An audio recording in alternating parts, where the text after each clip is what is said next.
নমস্কার, আমি সোমা।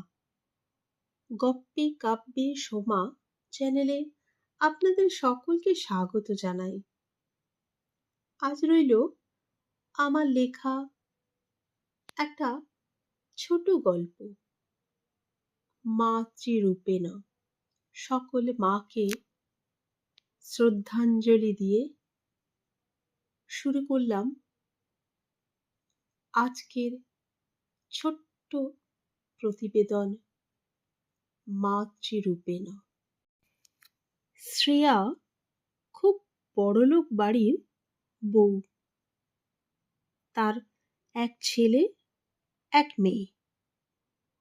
তারা দুজনেই স্কুলে পড়ে। একজন সপ্তম শ্রেণীতে আর অন্যজন চতুর্থ শ্রেণীতে। শ্রেয়া খুব মডার্ন। সে পার্টি, বন্ধু বান্ধব নিয়ে থাকতে ভালোবাসে। সংসারের দিকে খুব একটা ফিরে তাকায় না সে। দু তিনজন কাজের লোক তার সংসার সামলায়। আর ছেলে মেয়ে, তারা তো মাকে সারাদিনে একবার কি দুবার দেখতে পায়। শ্রেয়ার স্বামী আনন্দ পেশায় বিজনেসম্যান। সারা বছরে ২-৪ মাস তিনি বাড়ি থাকেন। ছেলে সুনন্দ আর মেয়ে আদ্রিতা প্রথম প্রথম বাবা মা দুজনকেই ভীষণ মিস করত। কিন্তু এখন তারা অভ্যস্ত হয়ে গেছে। সুনন্দ আর আদ্রিতার জীবনে আজ একটা বিশেষ দিন। প্রতি বছর তারা মাদার্স ডের দিনে মায়ের জন্য গ্রিটিংস কার্ড নিজেরা হাতে তৈরি করে। নিজেদের জমানো পয়সা দিয়ে চকলেট কেনে। কিন্তু বিশেষ দিনটা কেটে গেলেও তাদের মায়ের দেখা তারা পায় না। আজ আবার সেই বিশেষ দিন।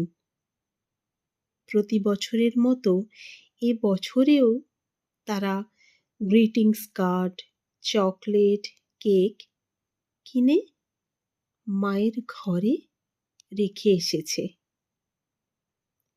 তারা খুব ভালো করে জানে এবছরেও তারা মায়ের দেখা পাবে না।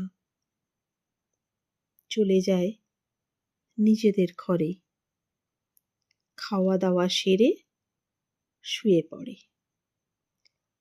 অন্যদিকে শ্রেয়া আজ ক্লাবে গিয়ে দেখে অনেকেই আসেনি। ফোন করে জানতে পারে কেউ ছেলের সাথে দিন কাটাচ্ছে, তো কেউ মেয়ের সাথে। শ্রেয়া নিজের মনেই বলে, ননসেন্স। ২-৪ জনের সঙ্গে আড্ডা মারার পর বাড়ি ফেরার জন্য উঠে পড়ে শ্রেয়া। রাস্তায় যানজটের জন্য গাড়িটা এক জায়গায় দাঁড়িয়ে পড়ে। শ্রেয়া জানালা দিয়ে দেখে ফুটপাতে একজন মা আর তার দুটো ছেলে মেয়ে নিয়ে বসে আছে। ১ টাকা কি ২ টাকা দামের একটা সরু মোমবাতি সামনে জ্বলছে। একটা ছোট্ট কেকের টুকরো সামনে একটা খবরের কাগজের ওপর রাখা। ছেলেটা কেকের টুকরোটা মায়ের মুখের দিকে ধরে বলছে, মা, এটা তোমার জন্য। আমি যে চায়ের দোকানে কাজ করি, ওখানে সবাই বলাবলি করছিল আজ নাকি সব মায়েদের জন্মদিন। তাই মালিককে বলে পয়সা বাকি রেখে তোমার জন্য এনেছি। মায়ের মুখে করুণার এক চওড়া হাসি ফুটে উঠল। কেকে কামড় দিয়ে ছেলে মেয়েকে আদরে জড়িয়ে ধরল। শ্রেয়ার মনটা কোথায় যেন একবার নড়ে উঠল। বাড়ি এসে নিজের ঘরে গিয়ে দেখল চকলেট, গ্রিটিংস কার্ড সব রাখা আছে। চোখটা জলে ভরে গেল। ক্লাব, পার্টির আতিশয্য সব ভুলিয়ে দিয়েছে তাকে। ছেলে মেয়েদের ঘরে সে ছুটে গেল। ছেলে মেয়েও অবাক বিস্ময়ে তাকিয়ে আছে। শ্রেয়া ছুটে গিয়ে ছেলে মেয়েকে জড়িয়ে ধরল। অঝরে কাঁদছে সে। তার বাচ্চারাও মা মা বলে জড়িয়ে ধরে ভীষণ কাঁদছে। নিজের মনেই বলছে, অনেক ভুল করেছি আমি, আর ভুল করব না। তোদের প্রতি পদে পদে আমি কষ্ট দিয়েছি। তোদের ফেলে রেখে ওই আতিশয্যের দিকে আমি হাত বাড়িয়েছি প্রতিদিন প্রতিক্ষণ। আর করব না। তোদের একলা ফেলে রেখে আমি ওই আলোর রোশনাইকে ধরার চেষ্টা করেছি।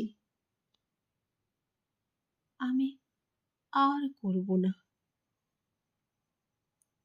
এবার থেকে প্রতিদিন আমি তোদের মা রূপে,